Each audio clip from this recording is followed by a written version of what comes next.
সাবেক speaker doctor Shirin Sharmin Chowdhury রোববার সন্ধ্যায় কারাগার থেকে মুক্তি পেয়েছেন। দুপুরে জামিন মঞ্জুর হওয়ার কয়েক ঘন্টার মধ্যেই কাগজপত্র কারাগারে পৌঁছলে 6:30টায় তিনি মুক্ত হন। এর মধ্য দিয়ে 4 দিনের কারাবাসের পর আইনি লড়াইয়ের মাঠে নামার সুযোগ পেলেন তিনি। যেমনটি আগেই বলা হচ্ছিল, শিরীন শারমিন চৌধুরী এবং মাশরাফি বিন মুর্তজার নেতৃত্বে ক্লিন ইমেজের আওয়ামী লীগকে মাঠে নামানো হবে, সেই প্রক্রিয়াটি হয়তো শুরু হয়ে গেল। মঙ্গলবার ধানমন্ডির নিজ বাড়ি থেকে তাকে গ্রেপ্তার করা হয়। সেই সময় গণমাধ্যমে আত্মগোপনের গল্প শোনানো হলেও বাস্তবতা ছিল ভিন্ন। তিনি নিজের বাড়িতেই ছিলেন, যেখানে গত অক্টোবরে পাসপোর্ট অফিসের কর্মকর্তারাও এসেছিলেন তার বায়োমেট্রিক নিতে। আমরা আগের বিশ্লেষণেই স্পষ্ট করে বলেছিলাম, সাংবিধানিক ধারাবাহিকতা।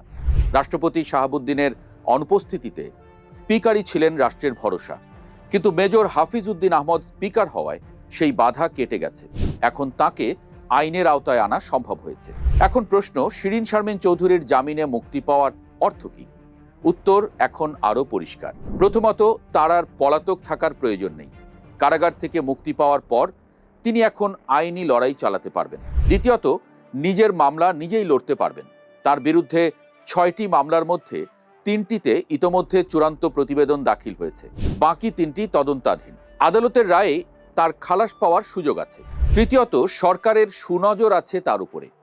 এতদিন পর্যন্ত নির্বিঘ্নে নিজের বাসায় থাকা, রিমান্ড নামঞ্জুর হওয়া, 4 দিনের মধ্যেই মুক্তি, তাতে মনে হচ্ছে তার প্রতি সরকারের সুনজর আছে।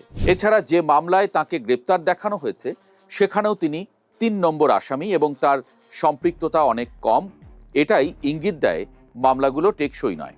শিরীন শারমিনের মুক্তি আওয়ামী লীগের জন্য তাৎপর্যপূর্ণ। তিনি যদি মামলাগুলো থেকে ক্লিনচিট পান, তাহলে তা ক্লিন আওয়ামী লীগের মুখপাত্র হিসেবে তার অবস্থান শক্তিশালী করবে। অনেকদিন ধরেই আওয়ামী লীগের পুনর্বাসনের কৌশলে সাবেক এই স্পিকারকে সামনে আনার কথা শোনা যাচ্ছিল। এখন তাহলে অবস্থাটা যা দাঁড়ালো, তা হলো শিরীন শারমিন চৌধুরী এখন মুক্ত। তাকে আর পালিয়ে থাকতে হচ্ছে না, লুকিয়ে থাকতে হচ্ছে না। তিনি আইনি লড়াই করতে পারবেন, আদালতে হাজিরা দিতে পারবেন, চূড়ান্ত প্রতিবেদন চ্যালেঞ্জ করতে পারবেন। আর যদি তিনি খালাস পান, যার সম্ভাবনাও আছে, তবে সেটি হবে আওয়ামী লীগের জন্য বড় রাজনৈতিক অস্ত্র। আবারও একই প্রশ্ন, গ্রেপ্তার থেকে জামিনে মুক্তি, এই পুরো প্রক্রিয়াটি কি নির্মোহ আইনি প্রক্রিয়া, নাকি সুদূরপ্রসারী রাজনৈতিক কৌশলের অংশ? এই খেলায় বিএনপির সাথে এক সাইডে খেলবে আওয়ামী লীগ আর প্রতিপক্ষ থাকবে জামায়াত এনসিপি।